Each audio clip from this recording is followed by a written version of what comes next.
Another new Robin Lundberg show here with you tonight as I continue to explore the fascinating phenomenon that is the Caitlyn Clark effect because it's been doing very well for this show. And I'm also very interested in the subject matter as well. Going to get to the Brooklyn Nets today, actually. It's been a minute since I talked Nets. Got a lot of Nets fans I know that follow me and check me out and everything. And a little rap music, as usual. Tupac is back. But let's start where I've been starting this show, at least as an experiment and certainly as a almost like I don't know if I refer to myself as a journalist, but in a sense, I'm doing this journalistically because I never came into this with an agenda, this whole Caitlyn Clark topic. It's not like I jumped in and thought, oh, I got to be the one to say this or that. It sort of happened organically. And I can't get my hat right.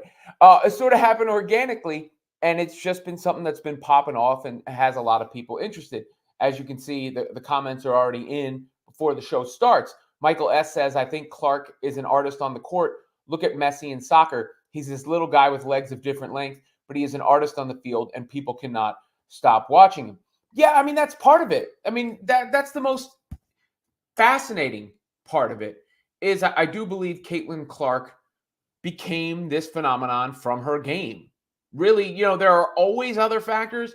Nothing is ever that simple, but the enormity of it is from her game. And I delved into this a little bit yesterday because yesterday's show was more about how the rising tide could lift all boats and how the WNBA is going to grow because of all of this. And you've already seen the Dream and the Wings sell out their season tickets. You've seen ticket prices go up for other teams in the league.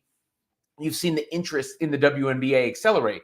And I also made the case that players like Paige Beckers and Juju Watkins are going to be bigger stars going forward, right?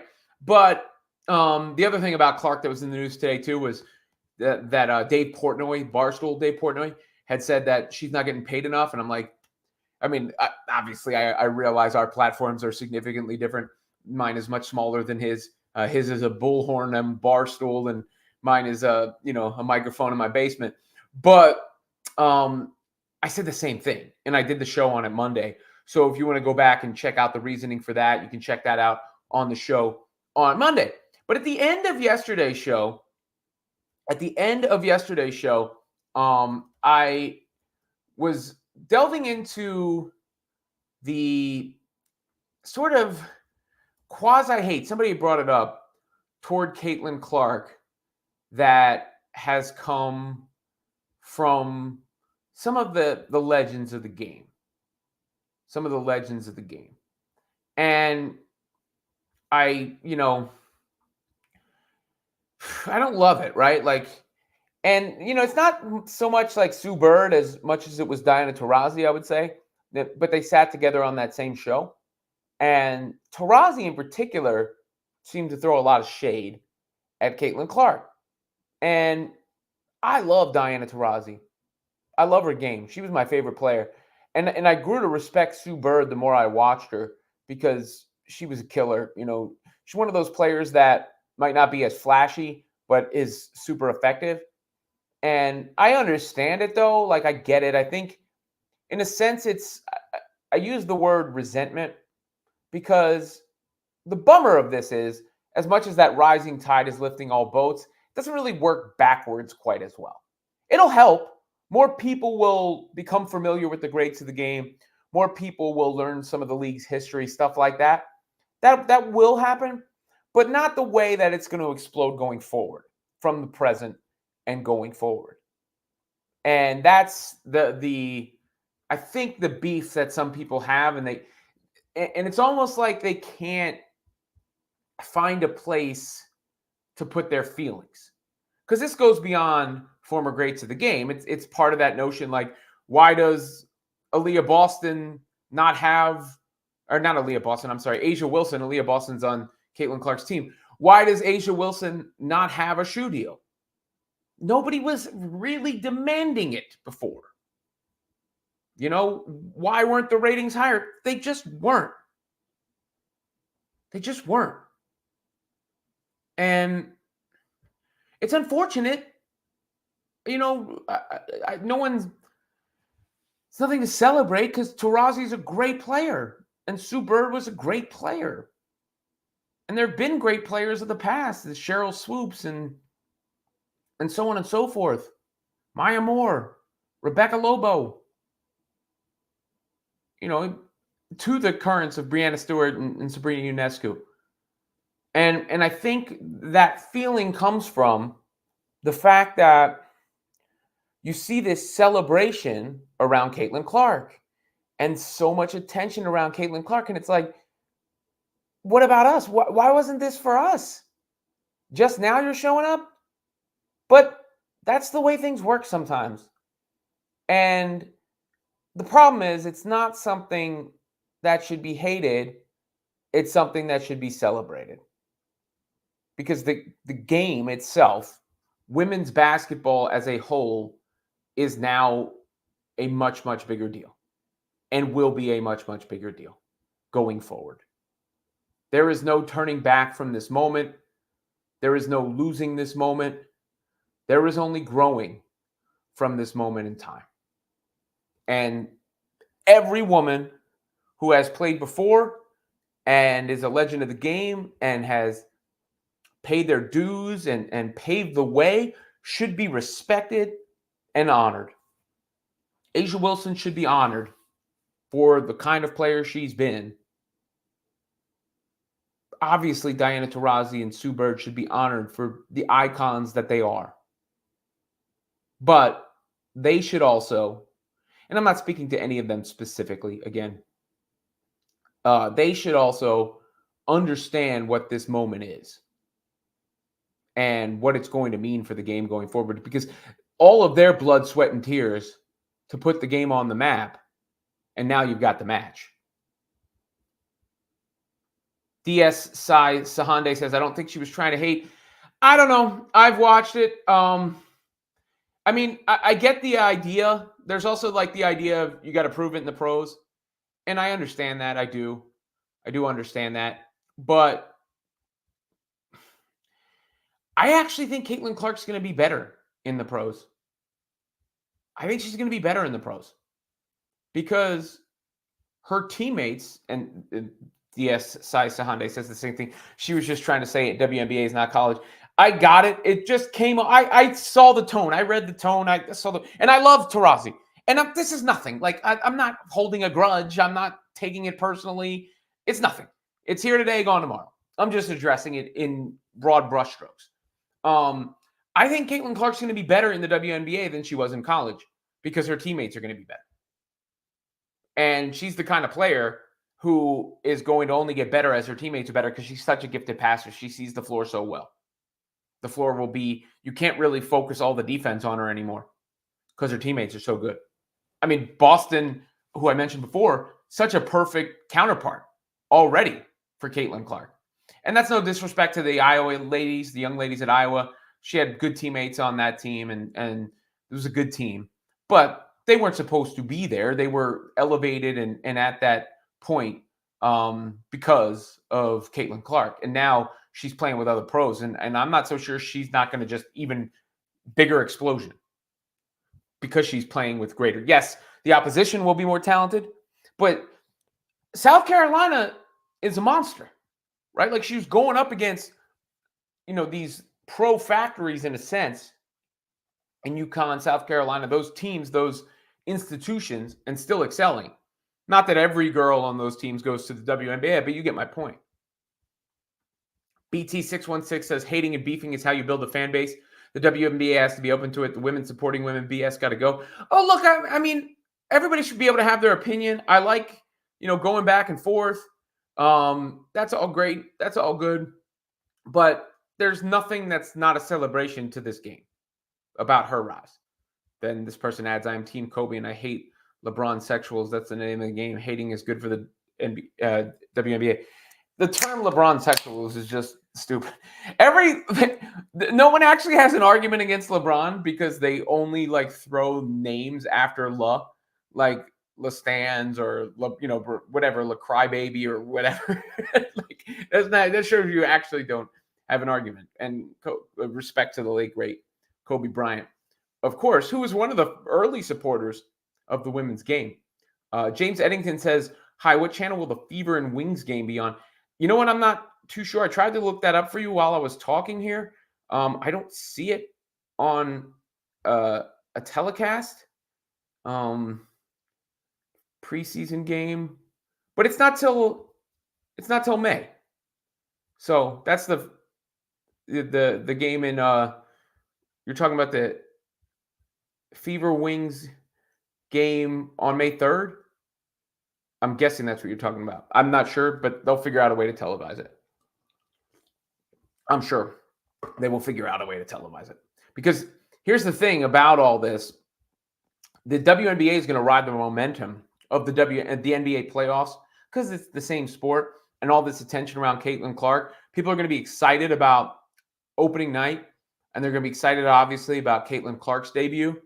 And then they're going to follow that and follow the rest of the league. And as the NBA playoffs wind down, the NBA finals wind down, the WNBA is still going to be going.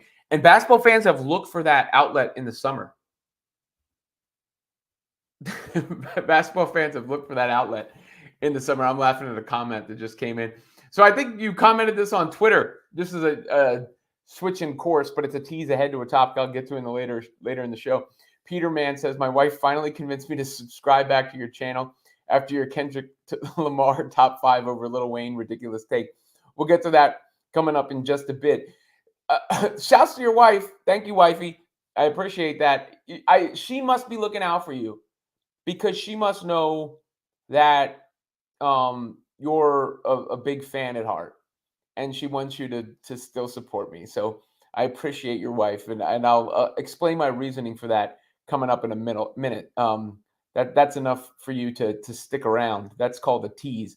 By the way, I put out a Wolverine video earlier today. If you want to check that out, just testing, experimenting with some of the sort of these takes, but editing them and getting my editing chops a little bit better and mixing up the other topics and just sort of testing with the audience to see how they do, because all the Caitlyn Clark WNBA stuff has been a rocket ship. All my shorts have done really well on all my topics of interest, whether it be Kendrick and Drake and hip-hop game or obviously professional wrestling. You can catch me on Friday nights on Denise Salcedo's channel doing the SmackDown reaction show. She's got a massive following here on YouTube, so check that out. I've got the Needle Wrestling podcast I do with Gene Cherry and Dave Sepperson. And obviously, I talk about rap. I talk about wrestling. I talk about basketball. And I talk a little bit about superheroes. But the Wolverine short I had done did really well. So I was just experimenting to see if that translated over to the long form, or, if people just like those as those quick bite-sized things. But anyway, check it out. If you haven't, let me know what you think. Make sure you like and subscribe to the channel. Comment. I will get to your comments. If you comment later, I will get to your comments later. So I think that is always important, that interaction.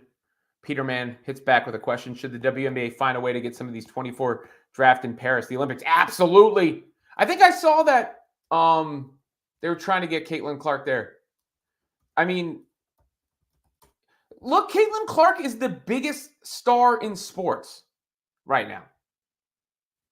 She's the biggest star in sports, and that's what's leading to some of this reaction. And she says it is her goal to get to Paris, by the way. That's what leading to some of this reaction is the coverage is in line with that. Right now, at this moment, freezing this moment in time, I think she's the biggest star in all sports. Bigger than Patrick Mahomes, bigger than LeBron and Curry. Maybe not internationally bigger than some of the soccer players, because that's a little bit of a different ballgame. But domestically, bigger than Shohei. Obviously, some of those gentlemen are more accomplished, and their legacies may be stronger, or probably in some of their cases will be stronger. A lot of work to be done. But yeah. I think Caitlyn Clark could be the face of basketball, period, going forward. Like when you're saying the one face of basketball, because we've been sort of like, who's the next face of the NBA? Is it Anthony Edwards? Is it John Moran? Is it Victor Wembanyama? Might be Caitlyn Clark. Not the face of the NBA, but the face of basketball. Kevin Zwicker says, would you consider Clark the most famous female athlete ever? Serena might have her beat. I don't think so. I think Clark's more famous than Serena. I think Serena has her beat on accomplishments, no question, and longevity, no question. So if you're saying who is a greater female athlete, Caitlyn Clark or Serena Williams? Serena Williams. Absolutely. But Caitlyn Clark, at this, I've done this a long time, guys, and I've not seen something this hot. I haven't. I mean, this show is freaking proof of it. I've done how many episodes? I had no idea. That was not my thought process. I was never thinking, you know what, I'm going to start covering women's basketball. But every episode I did on Caitlyn Clark was at the top.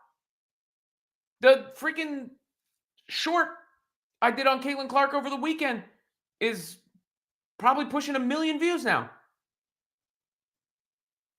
And every time I do it, views, comments. Even the people who are against it are like, oh, you're an idiot. Then what are you doing here? Not you, Kevin, obviously. Maybe this guy. BT616, face of basketball. Robin, stay off the weed. You know, I haven't had really much weed in this current situation I've been in because it makes me think too much. I don't drink any alcohol, but I'm not in the overthinking mood at this point in time. Not in the overthinking mood in this point in time. All right, that's what I got to say about Caitlyn Clark in the WNBA today. You can continue to bring the comments in if you like. I also wanted to talk a little bit about the Brooklyn Nets because I am a Nets fan, as you can see. You can see the court behind me there. I don't like, I got this supporter of mine. His name is Spike. Really nice guy. He has followed me for a long time and he DMs me all the time. And he keeps telling me to not wear the backwards hat. I'm too old for the backwards hat. And I'm like, who are you, Colin Coward? And then I go around and I see people of my age in the backwards hat. And I just like the way it looks better. And I feel more confident with this way. And a lot of times I'm running around before I start the show. So it's a little more cash. So I like to wear the hat backward. I don't know what you want from me. I don't know what you want from me, but I appreciate the support, Spike. I don't know. I guess our TV executives finding this stream and be like, why is he wearing a backwards hat? I don't know about that. But the Brooklyn Nets, we've Kevin Zwicker says Spike a legend, go next. What do you think of the backwards hat, Kevin? The Brooklyn Nets. I did an episode a while back about their future and where they could wind up. And the Phoenix Suns are making me feel a lot better about the Brooklyn Nets. Because the Nets have the Suns draft picks going forward. And, well, I didn't forget. But when you're in the midst of things, you're not really focused on that. Because, the trade feels like it's Mikal Bridges and Cam Johnson for Kevin Durant. And Mikal Bridges got a little bit too much hate this year from fans. Guy plays every game. He'd struggled some at times, but he's still a very good player. At worst, he's a very good player, right? Like at worst, on a good contract. And I think Cam Johnson was just never healthy this year, and he struggled. But I just think he's still a very good role player, and just wasn't healthy. But when you see the Suns in trouble against the T-Wolves in year one of this big three, year 1.5 of the Kevin Durant trade, those first-round picks that the Nets have look delicious. They already used one of them. They got 4 first-round picks in a swap from that deal. They already used one of them. One of them was on Noah Clowney, who was very impressive. At the end of the season. So that was the first draft pick. And they got a rookie in Clowney. Look like a strong player going forward at the end of the year for the Nets. Then the rest of the picks are in 2025, 2027, and 2029 with a pick swap in 2028. And it's hard to imagine the Phoenix Suns being good then. I mean, Bradley Beal has a no-trade clause, is injury prone. Kevin Durant is getting older. Devin Booker has not been the stalwart of health. And if he's the one guy left, he's their one get out of jail free card to blow up the team, because they really can't trade anybody else. They have no more draft picks to trade. They can't sign anybody. They're at the cap. They don't even have, with the new CBA, the exceptions to maneuver around the cap. They're screwed. That's why you saw them go over to sign Grayson Allen, because he's the only guy who's any good that they could bring back. So those draft picks either are gold in a trade for the Brooklyn Nets, or are just draft picks that they can use and can use to improve and build their future the right way, as everybody likes to say. The right way. But, I mean, that it makes me feel a lot better about the Nets' future. I also like their coach now. I didn't know much about him, but he was asked this question at practice today at his introductory press conference, and now I like him. Here, I'll show you why. Here is the question: favorite record to play? Favorite record to play? The Blueprint. Favorite record to play? The Blueprint. There we go. So I'm now a Jordy Fernandez guy. Peter Mann says Donovan Mitchell to the Nets. It could be. I mean, him and Mikal were hanging around last year. I don't think it's a slim possibility. BT616 prediction: Knicks versus Timberwolves NBA Finals. That's interesting. I think the T-Wolves have a good chance. The Knicks, the road is cleared up for them a little bit because that Jimmy Butler injury was a big deal. They still would have to get by the Celtics, and I still would favor the Celtics. So I'm still picking this with Butler out. I'm still picking the Celtics in the East against either the Nuggets or the Wolves. That's what I would say. He also says, I feel sorry for Kevin Durant. He shouldn't have left the Warriors. Well, you could argue he shouldn't have gone to the Warriors and that he shouldn't have left the Warriors. You could argue both. Because the fact that he went to the Warriors altered his legacy in the sense that those championships just don't hold the same weight. They count, but they just don't hold the same weight as other championships. And then by leaving, he put himself in a spot where he's probably never going to win a championship again. Now, he had a chance to build his own thing in Brooklyn, and he decided to leave again. I mean, eventually it's the bed that he made. Shouts to KD for the Twitter exchange, which I have hanging up on my wall there. I told him I would hang that up on my wall, and sure enough, I did. And I have respect for him. He's an all-time great player, but at some point it's about you. And he could have stuck it out in Brooklyn too, instead of bailing to Phoenix. And now I think it's kind of over for him. BT616, Kevin Durant next team, back to OKC. They need a closer. I mean, that would be a nice poetic end to his career, but then he'd essentially be joining another super team. No one would hold it against him because of where he's at in his career and, the aligning stories. But, yeah. He just got to Phoenix, though. Well, we just that's the thing. That's all-time kid glove stuff we're treating him with. If he goes to Phoenix and within a year we're like, oh, he needs to go somewhere else, and we feel bad for him. Kevin Zwicker, if the Suns lose this series, do you think they will blow the team up? And I'm also a backer attack guy. I just don't know how they blow the team up. I mean, trading KD for whatever you can get for him now and trading Devin Booker are the only ways to blow the team up. By the way, this is not alcohol. It is sparkling water. I usually have the Polar, but I like the can when I was in Target today. I wanted to try it. I really like Target. Fantastic establishment. Peter Mann back in the comments saying, all rings are not the same. The greatest NBA championship ring, in my opinion, is Dirk's 2011. He beat Kobe, the Spurs, and the LeBron Heat. Dirk's one is more valuable than KD's two. I would agree with that. Maybe not that that's the most valuable championship, but it certainly counts more than many others, and it certainly counts more than those two combined. I would say Dirk's title in 2011, Steph's title a couple years back is a significant one because he did it after KD. LeBron's in 2016 is an all-time significant one. That's an all-time significant one, too. BT616 trying to make fun of me. Kevin Durant joining OKC means he would be joining another super team. He wouldn't be? I mean, they're the number one seed in the West with Shai Gilgeous-Alexander and Chet Holmgren and Jalen Williams, Josh Giddey. Like, you add Kate, that's not a super team? People just won't call it that because it's Oklahoma City and because he started his career there. And I'm not knocking. He can go there in his career. It'd be nice. But it kind of would be a super team. Be a team full of superstars. I mean, Shai's already there. Chet's on his way there. Those other guys are really good. They were the number one seed in the West.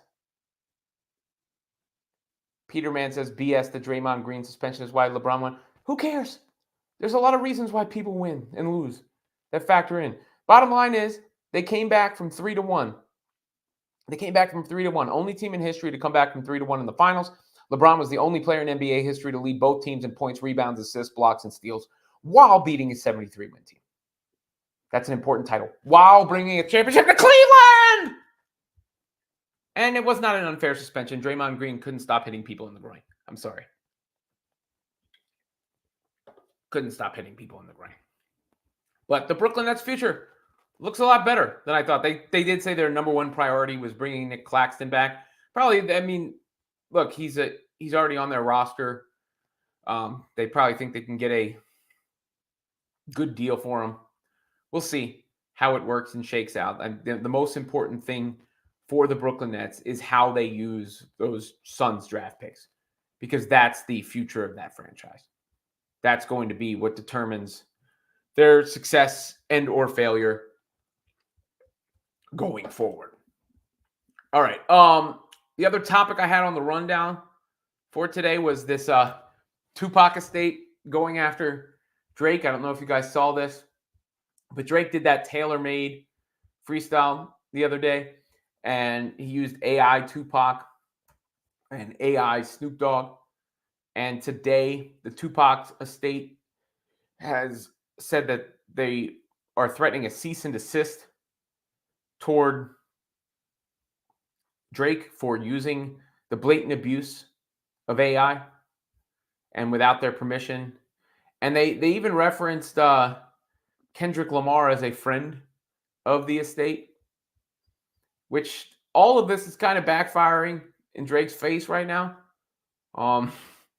Because, I mean, Tupac, I know why he was using Tupac, and it was cute and it was clever. And, you know, Kendrick has the whole back and forth with Tupac on his record, but he went and spoke to Tupac's family about it and got permission. And that's part of the reason he's in good with the estate. And then Drake just went and did it to try and be like, look, I got one of your heroes here. You know, I'm trolling you in that regard. And now Tupac's people are like, nah, bro, this is not cool. And Kendrick is Pac's guy in a sense, because at least Kendrick reached out to Pac's family. And it's making it harder and harder for Drake to have a chance to win this battle because he's already losing it. He's losing it off of the strength of like that. And the fact that his responses just don't hit like that. They just don't. I mean, like that had me go back through Kendrick's catalog. And this is the comment that was earlier in the show where somebody was mad at me. It was Peterman who was mad at me for ranking Kendrick above Wayne. But I've been going back through Kendrick's catalog since Like That dropped. And I think he's top 5 all time. In fact, I might even go further than that. I might say, in my estimation, the 3 greatest rappers of all time are Jay-Z, Eminem, and Kendrick Lamar. You know, Pac and Biggie. Biggie, unfortunately, didn't have a career long enough We know why, but there's just not a depth of catalog. Pac had the emotion, but was never my favorite on the mic.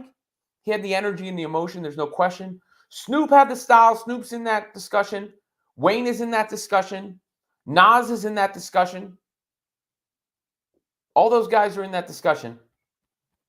But as far as Wayne in comparison directly to Eminem or Kendrick, I think, Wayne was nice and he had his moment. He just doesn't have the substance to me.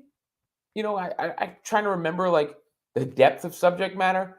And I just think those other guys are better. Like Kendrick, I'm going through those records and his energy is unmatched. His pen game is nice. The songs are great. They're layered.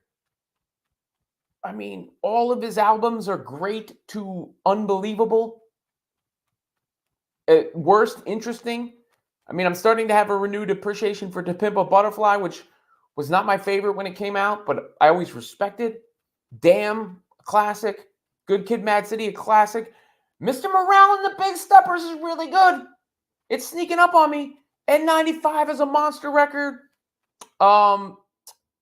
Rich Flex, or whatever it's called, is a monster record. Die Hard is my daughter loves that song. Ronnie loves that song. It's a... Peterman says, so is Kendrick more in-depth than KRS-One? He's nicer than KRS. KRS moves the crowd and had the big bombastic voice, but I think, Kendrick is nicer. To me. Kevin Zwicker says, Pac been dead since 96 and he still responded before Kendrick. Kendrick don't need to respond anymore. He will, but he don't need to. He won. It's over. It's over. Hit Like That is still topping the charts, still getting more streams, still knocking, still has the most memorable lines, still made everybody jump in the playing field. Drake's responses, none of it stuck, and now Tupac is after him. Top 3 is a stretch, says BT6. I don't know. I'm just telling you what I think. Just how I'm feeling at the time. Hov is the GOAT. Eminem had an extended period of time where he wasn't great and was almost corny, but his impact is undeniable. And at his apex, he was as nice as anybody.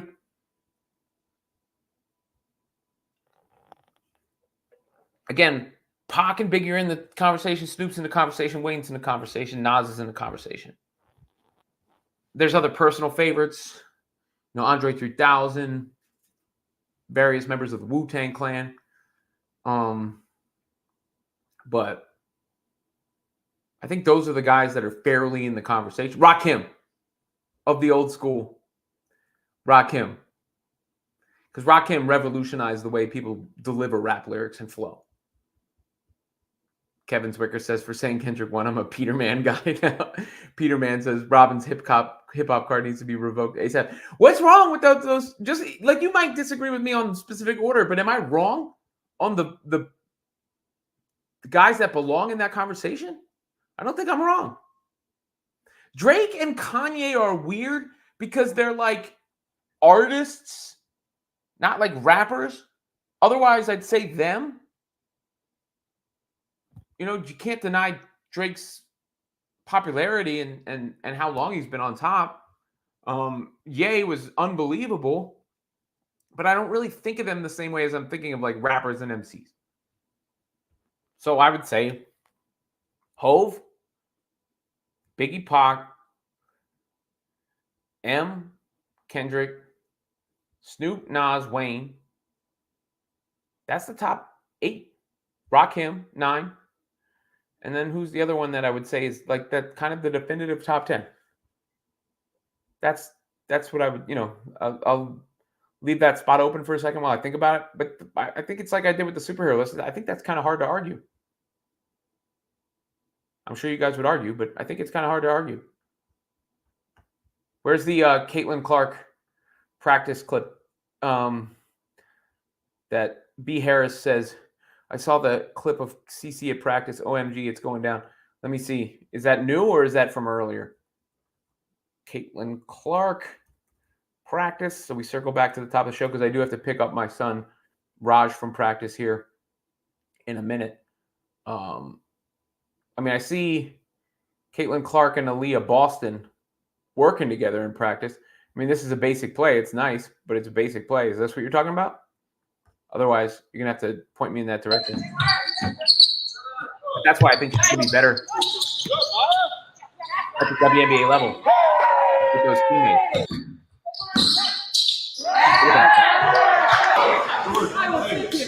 She sees the floor really well. It's one of those other things. It's like LeBron. She reminded me, Clark reminded, I hate comparing the women to the men all the time, but I saw a lot of like Jason Kidd and Steve Nash in her game. Like Jason Kidd in the way she would get the ball up the floor really quickly, and Steve Nash with the control of the dribble and the pass offs. So those were the I'm assuming those were the practice clips you were referencing. But yeah, it's going down for sure. It's already up. It's up. It ain't going down. It's going up. Going to continue to go up.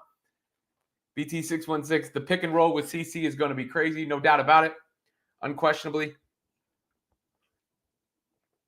Michael S. says the third pass. And yeah, that was nice. It was nice. Peterman says Kanye is not even a top 10 producer. Stop playing. Get out of here. JC2K says Kanye has to be top 3 producers. Absolutely. Producers, it's Ye, Dre, RZA, Tim, Pharrell, Swiss, Q-Tip, Primo, No ID. And again, I'll leave one spot open for Rick Rubin. I think that's pretty good. My hip-hop card remains. Peter Man. It goes nowhere. But Kanye is a legendary producer.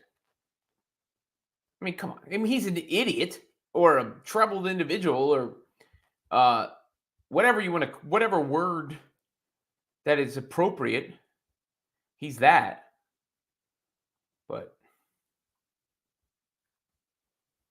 yeah.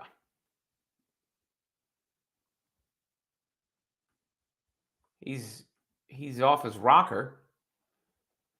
But you can't say that he's not a great producer.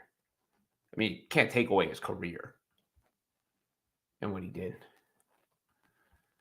Kevin Zwicker says you're forgetting OVO 40. I see. This is you and I just differ. I just don't rock with that sound.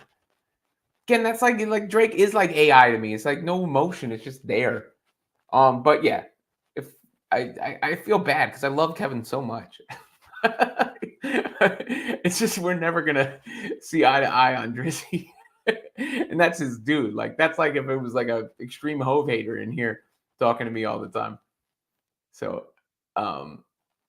yeah, what Pusha T said about him was mean, by the way. That was mean. Like that was as cruel a thing as I've ever heard in a diss record. Boy is, the flow 666, your boy is 666. That was harsh. That was harsh. All right, that's what I got for today, guys. I do have to go pick up Raj from lacrosse. He had basketball and lacrosse back to back. Make sure you like and subscribe to the channel. Make sure you hit the thumbs up button. Please actually hit the subscribe button if you haven't and you enjoy the show. Please hit the thumbs up button if you're a regular or you're new to the show. Please hit the comment button both now and later. I will get back to the comments after the fact. Any other comments I will try to get to really quickly before I get out of here. BT616, Dr. Dre, Premier, RZA, Neptunes, Q-Tip, Swiss Beats, Timberland, Just Blaze, Pete Rock, Manny Fresh. Kanye's not top 10. Kanye destroys some of the people on that list. I forgot to mention Just Blaze before. He's got some of the most iconic Jay-Z songs. But in a verses, Kanye washes Manny Fresh. And to be honest, he washes Pete Rock. And he washes Premier.